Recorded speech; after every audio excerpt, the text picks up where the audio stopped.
Hello students, my name is Abhishek Sudhir. Welcome to EPG Pathshala. Today we'll be looking at Module 11, Right to Life under the Constitution of India, Part 1, which forms a part of paper number 4, Civil and Political Rights. Much of the development of the right to life under the Constitution of India is down to the creative brilliance of the Supreme Court of India. In this module, we will be focusing on Article 21 of the Constitution of India. Through a series of activist decisions, the Supreme Court has expanded the right to life. They've expanded it in a manner whereby the right to life now encompasses within its ambit and scope the right to a life with dignity, the right to one's own reputation, the right to a clean environment, the right to shelter, and protection from sexual harassment at the workplace. This module will give the students an overview of how and why the Supreme Court has expanded the meaning of the right to life. The learning outcomes of this module. There are primarily two learning outcomes. The first is to give the students an overview of the constitutionally recognized components of an individual's right to life.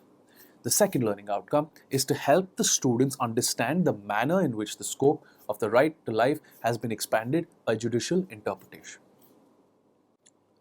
Now, let's look at the text of Article 21 of the Constitution of India. Article 21 states, "No person shall be deprived of his life or personal liberty except according to procedure established by law." For much of the rest of the module, we will focus on the word life only in Article 21. No person shall be deprived of his life. What does that mean? According to Justice P.N. Bhagwati, one of the greatest Supreme Court judges, Article 21 embodies a constitutional value of supreme importance in a democratic society. Justice Krishna Iyer has characterized Article 21 as the procedural Magna Carta of the Constitution.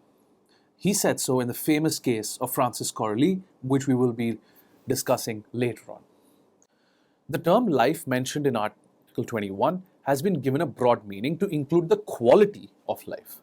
Notice how they draw a distinction between the right to life and the right to quality of life. The right to life simply might mean, in a strict textual interpretation, the right to survive, the right to just wake up in the morning, or the right to just breathe the air around you. However, the Supreme Court, given its activist approach, has expanded the meaning to bring within its ambit the quality and standard of life. In the case of Kharak Singh versus State of Uttar Pradesh, the Supreme Court quoted with approval the judgment of Justice Field in the case of Mann v. Illinois. In Mann v. Illinois, Justice Field said, by the term life, as here used, something more is meant than mere animal existence. The inhibition against its deprivation extends to all those limbs and faculties by which life is enjoyed. The provision equally prohibits the mutilation of the body by amputation of an arm or leg, or the pulling out of an eye, or the destruction of any other organ of the body through which the soul communicates with the outer world. This principle, this wide interpretation given to the right to life, was at play in the landmark case of Sunil Batra versus Delhi administration. It is in this case that the Supreme Court devised the remedy of a PIL, a public interest litigation. In the case of Sunil Batra, the Supreme Court reiterated with approval the observations of Justice Field and held that the right to life included the right to lead a healthy life, so as to enjoy all faculties of the human body in their prime conditions. Therefore, not only do you have the right to life, you have the right to a healthy life, because what is life without health? The right to life, according to the Supreme Court, even includes the right to protection of a person's tradition, culture, heritage, and all that gives meaning to a human being's life. What the Supreme Court is trying to say here is that your right to life includes the right to follow your own customs, to marry however you choose to marry, to raise your children however you choose to raise your children, but at the same time, those children also have the freedom not to be raised in a manner that you wish to raise them in. Each individual, by virtue of being a human being, has the right to his own tradition, his own culture, his own freedom of thought, heritage, and all that gives meaning to his or her life. The right to life, according to the Supreme Court, also includes the right to live in peace, the right to be left alone, the right to sleep in peace, and the right to repose and health. Now let's come to the case of Ratnam versus Union of India. In that case, the Supreme Court defined life as follows: the right to live with human dignity, and the same does not connote continued drudgery. The right to life takes within its fold some of the finer graces of civilization, which makes life worth living, and that the expanded concept of life would mean the tradition, culture, and heritage of the person concerned. Now, let's come to the components of the right to life under Article 21 of the Constitution of India. The Supreme Court has held that the right to life with human dignity, the right to live with dignity, is at the core of Article 21. They say that the right to life is not confined to mere physical existence, but includes within its ambit a human being's dignity. In the landmark case of Francis Corley versus Union Territory of Delhi, the Supreme Court struck down Section 3 of the Conservation of Foreign Exchange and Prevention of Smuggling Activities Act 1974. In that case, they held that the Section 3 of the Act violated Article 14 and 21. The impugned section, essentially the section that was struck down, provided that a detainee could meet with his legal advisor only once a month, that too in the presence of a customs officer, and only after obtaining prior permission from the district magistrate. It is a cardinal rule that any individual has the right to a fair trial, and when the detainee was prohibited from meeting his legal advisor regularly and was allowed to meet him only once a month, and that too in the presence of customs officer, it was found that this was a direct violation of his right to life. In People's Union for Democratic Rights versus Union of India, the Supreme Court held that non-payment of minimum wages to the workers employed in various Asiad projects in Delhi was a denial to them of their right to live with basic human dignity. This case concerned the construction of the Games Village in Delhi for the 1984 Asian Games. And in that case, the People's Union for Democratic Rights petitioned the Union of India and demanded that these workers be paid their wages, and the Supreme Court agreed with the petitioners and held that non-payment of wages, minimum wages, that would be a violation of the right to life under Article 21. Justice Bhagwati, speaking for the majority of the judges in that case, held that the rights and benefits conferred on the workmen employed by a contractor under various labor laws were clearly intended to ensure the basic human dignity to workmen, and if they were deprived of any of these rights and benefits, that would be a clear violation of Article 21. Now let's come to the fascinating case of Vishaka. In the Vishaka case, the Supreme Court laid down guidelines that essentially prohibited sexual harassment at the workplace. Under Article 141 of the Constitution, the Supreme Court has the power to declare the law of the land. At the time of the Vishaka judgment, sexual harassment was not governed by any of India's laws. The Supreme Court, through an innovative interpretation of Article 21, has ensured that female workers are not sexually harassed by male co-workers at their places of work. According to the Supreme Court, sexual violence, apart from being a dehumanizing act, is an unlawful intrusion on the right of privacy and the sanctity of a female.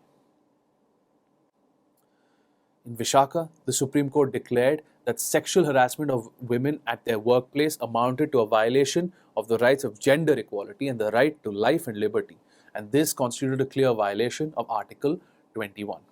The Supreme Court set out a set of rules known as the Vishaka Guidelines, as I've already said, governing sexual harassment in the workplace. It is a matter of some satisfaction now that the Sexual Harassment in the Workplace Act has been passed by the Parliament, and sexual harassment has also been made a criminal offence under the Indian Penal Code, especially in the wake of the Nirbhaya Delhi gang rape case. Now let's come to the rather tricky issue of the right to livelihood. A fundamental question that the Supreme Court of India has to grapple with is whether the right to life under Article 21 includes the right to livelihood. Does it include essentially the right to work? Does the state have a duty to employ each and every citizen of this country if he or she does not have any means of employment? In the year 1960, the Supreme Court ruled that the right to livelihood was not included under the expression life in Article 21. However, this view changed. The Supreme Court, through the decades, has become more and more activist, and the word life has now been given, as I've already explained previously, a very wide meaning. At this point, it might be of some interest to you to note that the Supreme Court was actually a very minimalist court in the first 10 years or so of its existence. At that point, it would appear that the Supreme Court placed the ultimate faith at the end of the day in Parliament, the representatives of the people, and restricted itself to an interpretation of the law. The Supreme Court did not dabble in lawmaking, unlike the Supreme Court of today. Now, one might agree or disagree on that approach, but what is beyond any doubt is that the Supreme Court has had some positive impact. Take the wide interpretation that they've given to the word life in Article 21 as an example, which we are discussing in this module. The framers of the Constitution did not envisage this word life being expanded to include things such as the right to a clean environment or noise pollution. But the Supreme Court has shown some foresight and has, in fact, rather unfortunately for those who believe that a democracy should not be run by the judiciary, essentially, that they have had to step into the shoes of Parliament and they have had to guarantee things like the right to a livelihood, the right to a clean environment, because the state has failed. Initially, the word life in Article 21 was meant to be restricted to only the criminal context. Things like the death sentence, things like sending people to prison by the use of arbitrary laws. However, the Supreme Court has used this word life essentially to arrogate to itself power that the framers never wanted to give it. Whether that is a good or a bad thing is a matter for debate. But it is now beyond any doubt that the word life in Article 21 is the heart and soul of the Constitution, as was seen in the landmark case of Olga Tellez. In the famous case of Olga Tellez versus Bombay Municipal Corporation, popularly known as the pavement dwellers case, a 5-judge bench of the court ruled that the word life in Article 21 includes the right to livelihood also. The court said it does not mean merely that life cannot be extinguished or taken away, as, for example, the imposition and execution of death sentence, except according to procedure established by law. Let me explain. Let's take the example of an individual who is poor, who lives below the poverty line.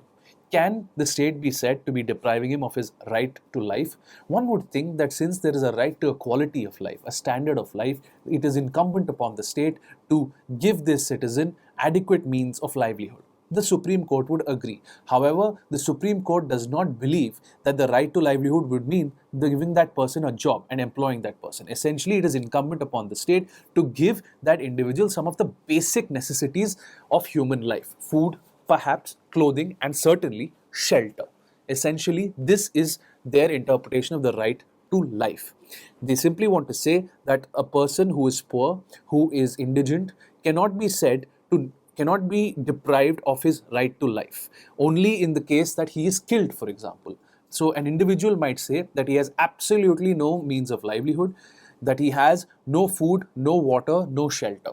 The state cannot respond by saying, well, we are not depriving you of your right to life because you are alive. The Supreme Court disagrees. The Supreme Court says it is incumbent upon the state to ensure that each of its citizens has a decent avenue, a decent means of livelihood, essentially get some of the basic necessities of human life that ensure that he or she is given a life that goes beyond mere animal existence. That is but one aspect of the right to life. An equally important facet of the right to life, said the Supreme Court, is the right to livelihood, because no person can live without the means of livelihood. The court went on in the case of Olga Tellez to state that, I quote, if the right to livelihood is not treated as a part and parcel of the constitutional right to life, the easiest way of depriving a person of his right to life would be to deprive him of his means of livelihood to the point of abrogation. Essentially, the Supreme Court here is looking, or rather taking, a consequentialist approach. What they're saying is, if a citizen is denied adequate means of livelihood, it essentially means he is being deprived of his life. Perhaps not by an overt positive act by the state, but by the state neglecting its duty to take care of the citizens and provide them food, clothing, and shelter. The consequence of their actions essentially is that the citizens are being deprived of their right to a life and livelihood. As the Supreme Court said, and I quote, the state may not by affirmative action be compelled to provide adequate means of livelihood or work to the citizens. Now, this is interesting. The Supreme Court says that there is the right to livelihood, but say there is no positive duty on them to provide adequate means of livelihood. This is at best confusing. Let us see what the Supreme Court has to say and how they explain this statement. They say, and I quote, but any person who is deprived of his right to livelihood, except according to just and fair procedure established by law, can challenge the deprivation as offending the right to life conferred in Article 21. Essentially, what the Supreme Court is saying is if the state takes an action whereby an individual is not able to work, is not able to carry on business or employment, and the state does so without adhering to the procedure that has been established by the law, then there is a deprivation of the right to life. Simply, an individual being unemployed cannot claim that by virtue of him being unemployed, the state is depriving him of his right to life. The state must have taken some overt action, essentially, to ensure that he is unemployed. And if he is unemployed, and the reason he is unemployed is because of the state can still rely on the justification that the deprivation of this person's right to livelihood was carried out, was done according to a just and fair procedure established by the law. So let us take the example of a civil servant who is accused of corruption. The government might essentially terminate that civil servant's appointment, and essentially that civil servant would lose his job. In that scenario, they would be terminating his appointment according to a just and fair procedure established by the law, because he has been held guilty, let us say, of corruption either in a criminal trial or he has been found to be guilty of corruption in administrative or civil proceedings. Essentially, there the procedure has been followed. The individual has been given a fair hearing. It has found that he has essentially been convicted of corruption. He has been guilty of corruption. Therefore, he loses his job. So that deprivation of the right to livelihood is justified because it's according to the fair procedure established by law. That is essentially what the case of Olga Tellez was trying to emphasize. The fine distinction at play becomes very apparent once you look at the Hawkers case. In Shodhan Singh versus New Delhi Municipal Committee, the five-judge bench of the Supreme Court held that the right to carry on trade or business is not included in the concept of life and personal liberty. The petitioners in that case were hawkers doing business off the pavement roads in Delhi. They claimed that the refusal by the municipal authorities to let them carry on their business amounted to a violation of their right under Article 21 of the Constitution. The court opined that while hawkers have a fundamental right under Article 19(1)(g) of the Constitution, which deals with the right to freedom, to carry on trade or business of their choice, they have no right to carry on that business in a particular place. They cannot be permitted to carry on their trade on every road in the city. If the road is not wide enough to be conveniently accommodating the traffic on it, no hawking may be permitted at all, or may be permitted once a week. That would be at the discretion of the municipal committee.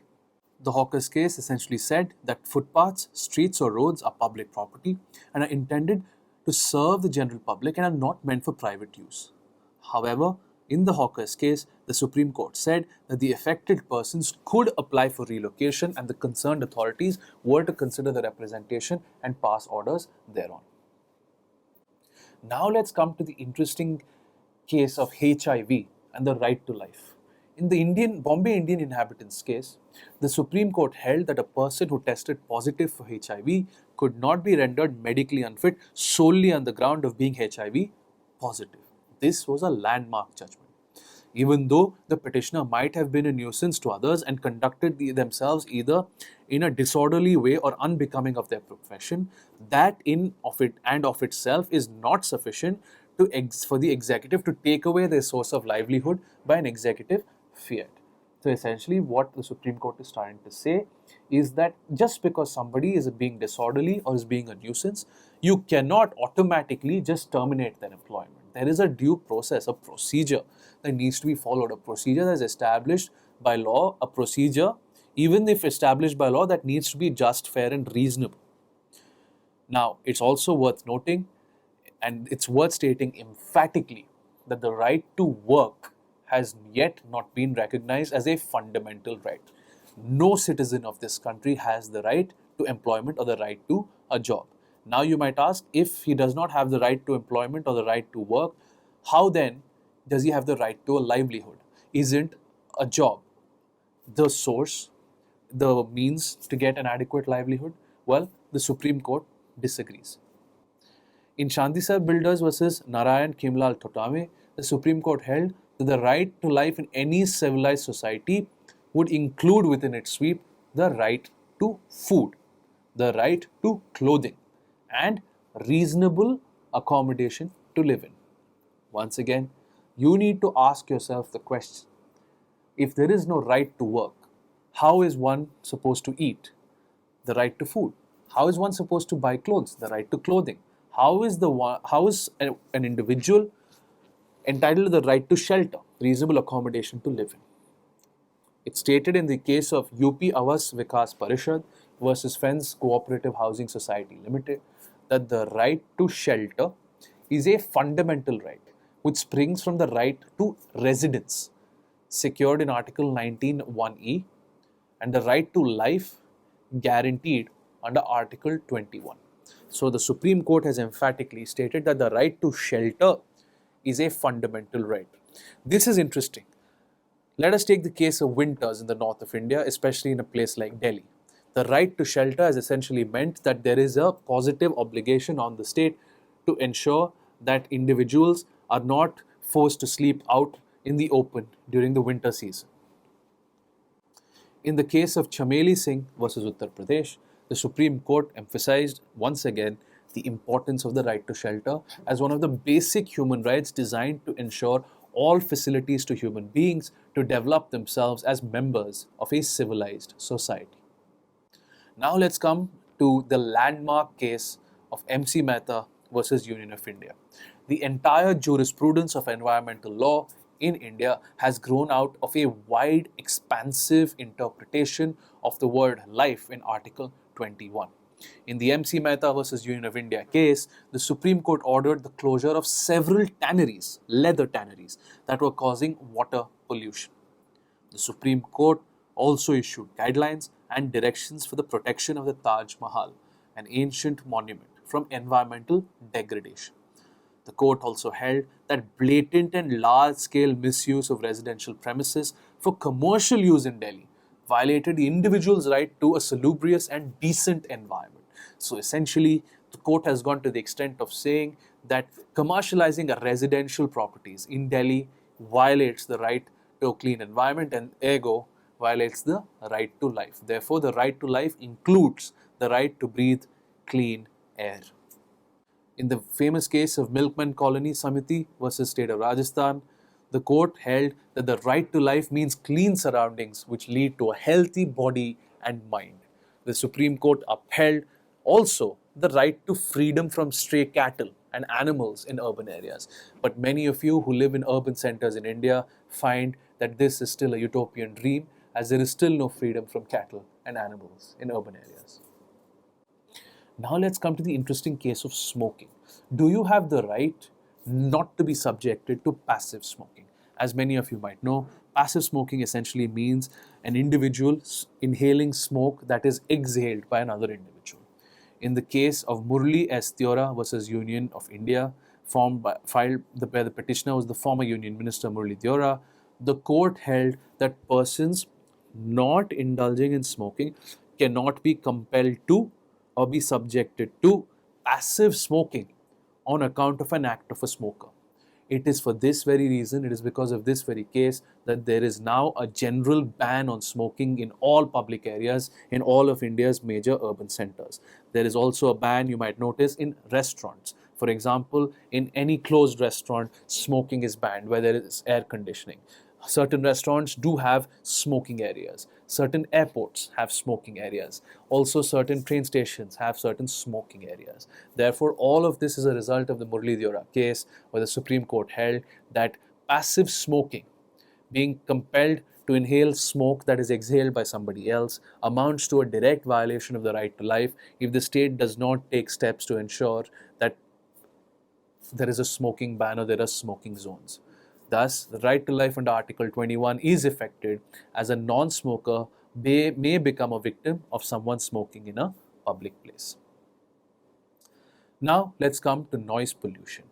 Noise pollution has been dealt under the purview of Article 21 by the Supreme Court in re noise pollution case. The court held that nobody can claim a fundamental right to create noise by amplifying the sound of his speech with the help of loudspeakers. The Supreme Court held that while one has a right to speech, others have a right to listen or to decline to listen. If anyone increases the volume of speech, and that too with the assistance of artificial devices such as loudspeakers and amplifiers, so as to compulsorily expose unwilling persons to hear a noise raised to unpleasant or obnoxious levels, then rights of others to a peaceful, comfortable, and pollution free life guaranteed under Article 21 is being violated. There you can see that the Supreme Court has not only included the right to a clean environment, but has gone to the extent of bringing in noise pollution as well within the ambit of the right to life under Article 21. So students, we now come to the end of this module. This module has demonstrated how the Supreme Court, for better or for worse, has taken it upon itself to give the right to life a wider meaning than was originally intended. The Supreme Court's right to life jurisprudence has now meant that the state has to guarantee citizens shelter, a living wage, a clean environment, and above all, a life with dignity. The Supreme Court has sought to emphasize that the right to life does not mean the right to a mere animal existence. It means the right to a quality of life, the right to a life that ensures that the basic necessities of life are given to a particular individual, like food, shelter, and clothing. Now, the question might arise that should the Supreme Court impose such obligations on the state? Well, irrespective of whether one agrees or not with the activist approach of the Supreme Court, one cannot help but admire their judicial craftsmanship. The onus is now on the state to live up to its constitutional promise. The time has now come for the state to redeem its constitutional promise of giving its citizens the right to life with dignity, a right to a life with the adequate means of livelihood. Whether they do so or not still remains to be seen. But the Supreme Court has certainly done its part in enumerating, expanding, and defining the scope of the right to life under the Constitution of India.